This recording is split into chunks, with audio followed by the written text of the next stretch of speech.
हाम्रो जीवनको दुःख, अशान्ति, तनाव, चिन्ता, पीडा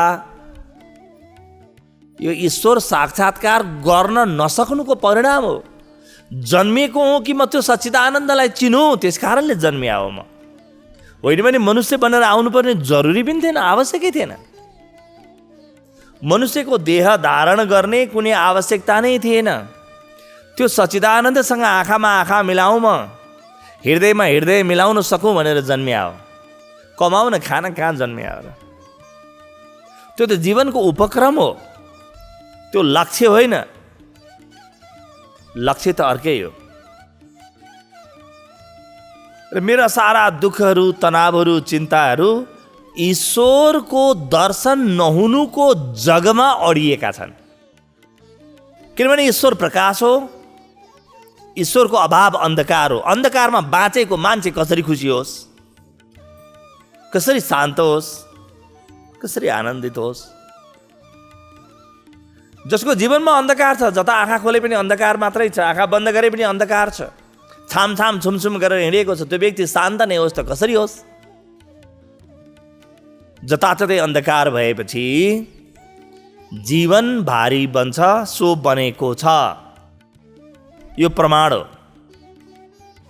कि हामी ईश्वरबाट टाढा पुग्यौँ। मेरो दुःख प्रमाण हो, म जति दुखी छु त्यति ईश्वरबाट टाढा छु भन्ने मैले बुझे हुन्छ। दुःख के हो? ईश्वरबाट टाढा नाप गर्ने, मापन गर्ने प्रक्रिया हो। जति दुखी उति म अधार्मिक भन्ने बुझे हुन्छ। सुन्दाखेरि तितो लाग्छ तर सत्य हो। सत्य त सत्य नै हुन्छ, चाहे तितो होस् चाहे मिठो होस्। त्यस कारणले हेर्ने दृष्टिकोणलाई परिवर्तन गर्नु छ। दृष्टिकोण परिवर्तन गर्ने तीनवटा मुख्य सूत्रमा हामी चर्चा गर्छौँ अहिले। सबैभन्दा पहिलो, अत्यन्तै खुला मन चाहिन्छ र अत्यन्तै वैज्ञानिक चित्त चाहिन्छ। जबसम्म म अनुभव गर्दिनँ तबसम्म म स्वीकार्दिनँ भन्ने हठ गर्ने प्रवृत्ति चाहिन्छ भित्र। तपाईँले दिएको, अरू कसैले भनेको कुरालाई मेरो ज्ञान मान्दिनँ, जबसम्म म आफैले अनुभव गर्दिनँ तबसम्म म मान्दिनँ भन्ने व्यक्ति ईश्वरको अनुभव गर्ने अवस्थामा पुग्छ। किनभने ईश्वर सत्य हो, सत्यलाई त अनुभव नै गर्नुपर्छ, मानेर हुँदैन। त्यस कारणले हामी बार बार भन्छौँ ईश्वर आस्था होइन अनुभव हो, मान्यता होइन जान्यता हो। ईश्वर बुझाइ होइन, ईश्वर भोगाइ हो। मैले भोग्नुपर्छ ईश्वरलाई, मेरो भोगमा आउनुपर्छ, जीवनको भोगमा आउनुपर्छ, अनि बल्ल म मानु। त्यस कारणले अरू सबै कुरालाई मैले कल्पना ठानु। मैले पढेका, लेखेका, देखेका, जानेका, बुझेका, सिकेका सबै कुरालाई मैले कल्पना ठानु। जबसम्म म त्यसलाई भेट्दिनँ तबसम्म म राजी हुन्न भन्ने चित्तको निर्माण गरौँ।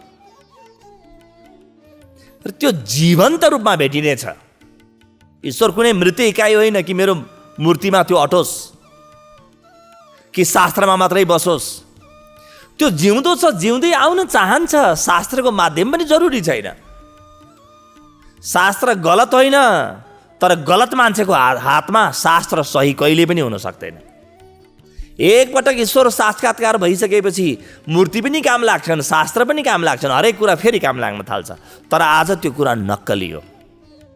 यो कस्तो हो भने, मान्नुहोस् कि तपाईँले हातभरि नक्कली नोट लिएर बस्नुभएको छ र मसँग सम्पत्ति नै सम्पत्ति छ भन्नुभएको छ, हातभरि छ तपाईँ।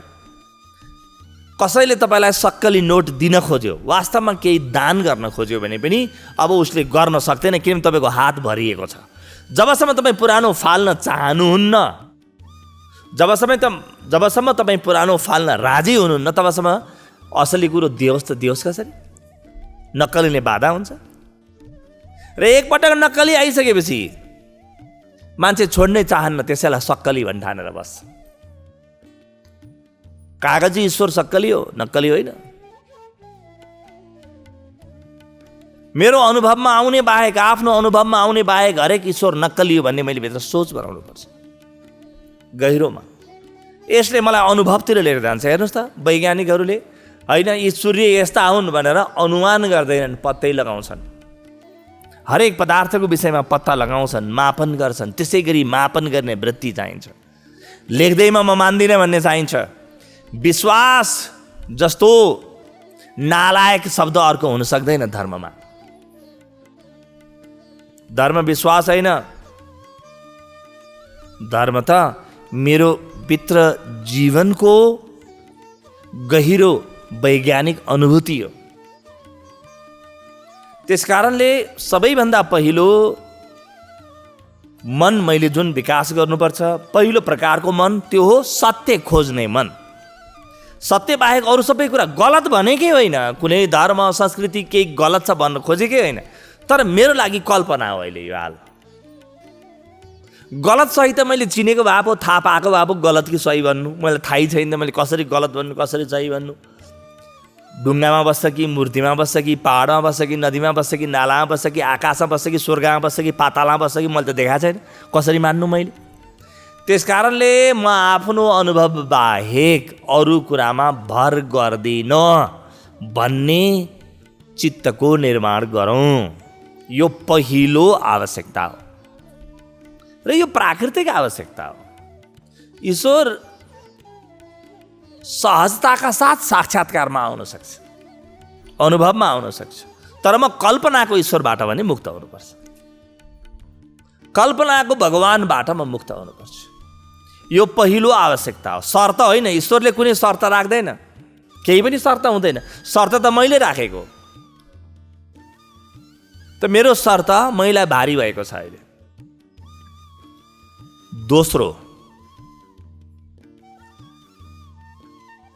दोस्रो आवश्यकता या मनको आयाम तरिका के हो भने म खुसी अनुभव गर्न सिकौँ। ध्यान दिनु होला, दुःख छ भने जीवनमा नर्क छ, सुख छ भने जीवनमा स्वर्ग छ, तर त्योभन्दा पनि ठुलो आनन्द छ भने जीवनमा वैकुण्ठ छ, गोलोक छ।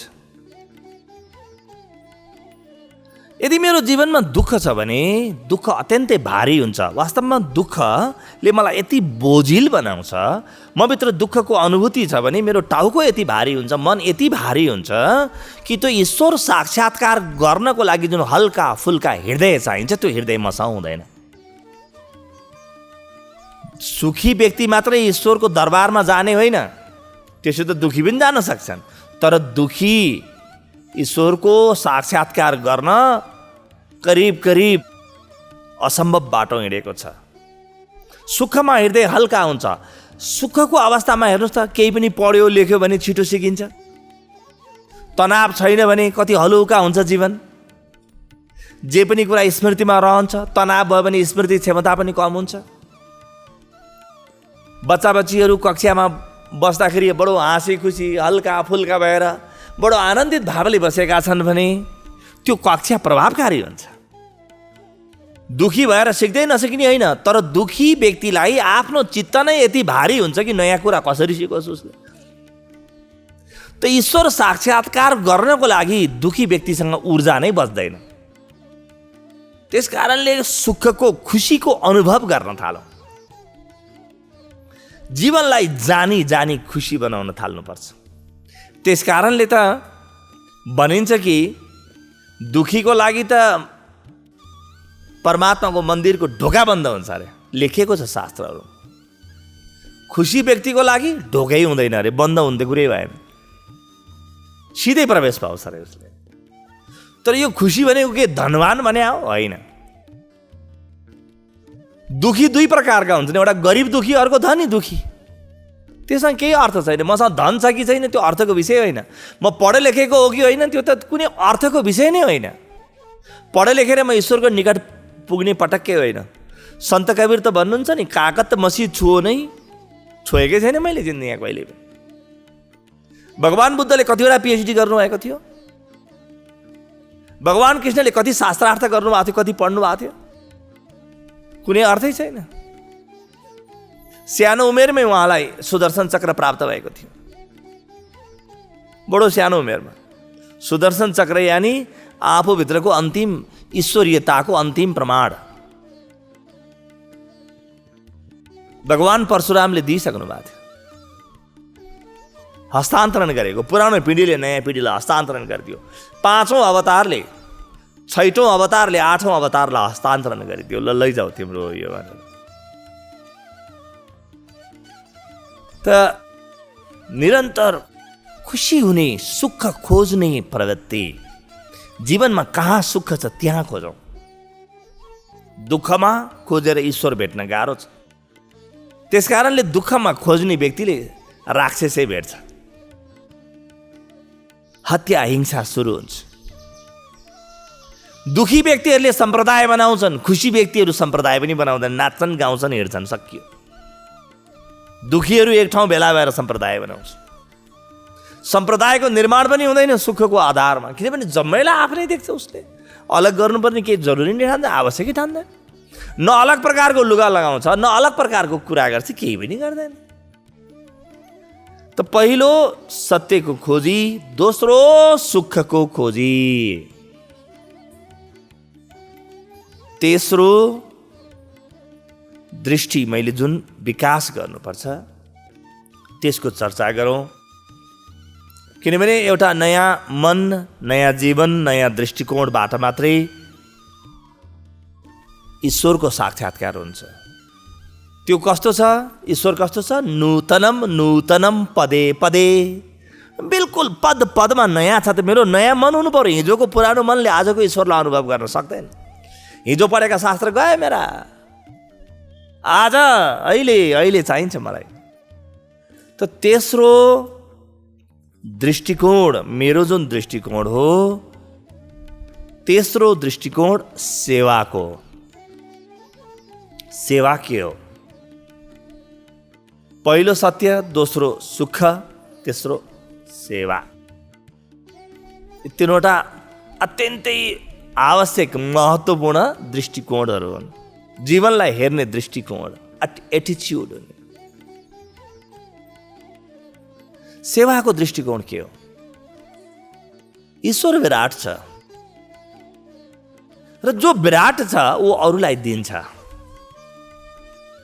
जो क्षुद्र छ ऊ अरूबाट आशा गर्छ।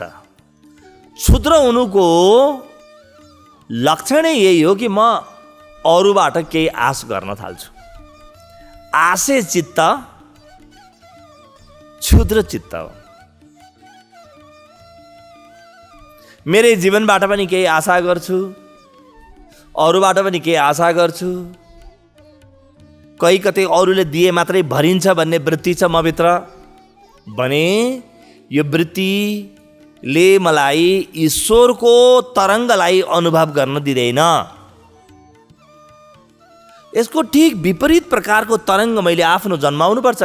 बुद्धि मात्र होइन, यसो कहिलेकाहीँ सेवा गरेँ त्यो मात्रै होइन, मेरो भाव तरङ्ग नै सेवाको बन्नुपर्छ। सेवाको भाव तरङ्ग भनेको के हो? म जसलाई पनि आफ्नो तर्फबाट केही दिन सक्छु भन्ने ठानौँ र केही दिने, केही मद्दत गर्ने प्रयास गरौँ। हरेक व्यक्तिलाई, यहाँ भएको हरेक प्राणीलाई आफ्नो तर्फबाट केही दिने प्रयास गरौँ। केही सक्दिन मुस्कुराहट दिउँ, केही सक्दिन सद्भाव दिउँ, केही सक्दिन प्रेम दिउँ।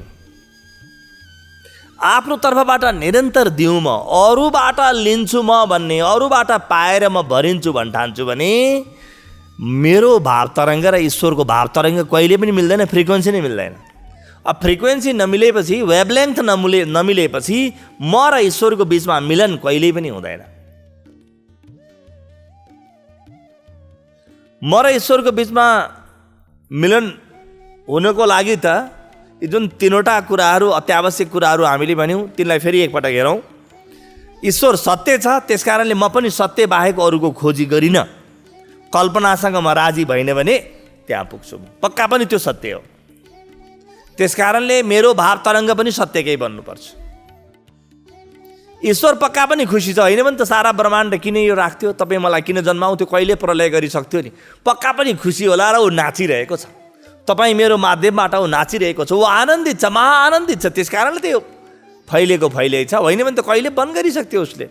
आफ्नो पसल बन्द गरेर एक्लै गएर बस्थ्यो, रुँदै कुनामा गएर बस्थ्यो होला। आज बच्चा जन्मियो, यसको अर्थ ईश्वर आनन्दित हो भन्ने बुझिन्छ। आज बोटमा नयाँ पालुवा लाग्यो, यसको अर्थ ईश्वर नाचिरहेको छ भन्ने बुझिन्छ। ईश्वर गाइरहेको छ, ईश्वर मुस्कुराइरहेको छ, ईश्वर त रासलीला गरिरहेको छ भन्ने बुझिन्छ। त्यो त निरन्तर रासलीलामा छ, त्यसको जीवनमा दुःख छैन। त मेरो भाव तरङ्ग पनि सुखको बनाउन थाल्यौँ भने त्यससँग मेरो कुरा मैले मिल्न थाल्छ। हामी चाहिँ सधर्मी हुन थाल्छौँ। हामी एउटै भाव तरङ्गमा छिर्न थाल्छौँ। र तेस्रो तथा अर्को महत्त्वपूर्ण, हाम्रो लागि अहिलेको लागि अन्तिम भाव तरङ्ग हो सेवाको। ईश्वर निरन्तर दिन्छ, ऊ सृजना गर्छ दिन्छ, सृजना गर्छ दिन्छ, सृजना गर्छ दिन्छ। उसलाई सृजना गर्नमा आनन्द आउँछ, सेवा गर्नमा आनन्द आउँछ। मेरो भाव तरङ्ग पनि त्यस्तै मैले बनाएँ भने ईश्वरसँग मेरो कुराकानी मिल्न थाल्छ। होइन भने एउटा भिखारीको र राजाको सङ्गत होस् त होस् कसरी? ऊ भिखारी मागेको मागै गर्ने, राजा जुन छ मागेको मागै गर्ने, उसको वृत्ति नै छैन त उसको कुराकानी नि मिल्दैन, उठबस पनि मिल्दैन, केही पनि मिल्दैन। बाटामा देखभेट भए पनि दुईटा एकअर्कासँग बच्न खोज्छन्। आजसम्म ईश्वर मबाट बच्न खोज्यो, किनभने त्यो महासुखी छ, म महादुखी छु। म कागजी ईश्वर बोकेर हिँडेको छु, शास्त्रको ईश्वर बोकेर हिँडेको छु, कल्पनाको ईश्वर बोकेर हिँडेको छु। ऊ जीवन्त छ। यो त कस्तो हो भने मेरो आमा अगाडि हुनुहुन्छ, म चाहिँ चित्र बनाएर बसिरहेको छु, त्यही आमालाई पुजिरहेको छु मैले। आमा जिउँदै हुनुहुन्छ त अगाडि, बाबा आमालाई भेट न। अलि म त्यसपछि अलि दिनपछि मरिन भन्ठानेर श्राद्ध पनि गर्छु, अनि आमाले टाउको फुटाउँछु कि बाबु मेरो श्राद्ध नगर, म त यहीँ छु, जिउँदै छु। मैले भन्छु होइन आमा, मेरो फलानु पुस्तकमा यस्तो लेखेको छ, तपाईँ त यस्तो हुनुपर्छ। छैन, तपाईँ नबोल्नुहोस्, सक्कली आमा नबोल्नुहोस्। नक्कली कुरासँग म यति राजी छु कि मलाई सक्कली आमा चाहिँदैन। यो हामी प्रेममा त यो गल्ती गर्दैनौँ, तर भक्तिमा चाहिँ यो गल्ती गर्छौँ। त्यो सदा तयार छ, सदा उपलब्ध छ। यी तीनवटा दृष्टिकोण जुन मौलिक हुन्, प्राकृतिक हुन्, आफ्नो जीवनमा लिएर आउँ त अनि हेरौँ कति सजिलो हुन थाल्छ, कति मजाले भाव तरङ्ग मिल्छ मेरो र उसको, धर्म मिल्छ। हामी एउटै धर्मका हुन थाल्छौँ। ईश्वरको धर्म र मेरो धर्म एउटै हुन्छ। ईश्वर पनि सत्यलाई धर्म ठान्छ, सुखलाई धर्म ठान्छ, सेवालाई धर्म ठान्छ।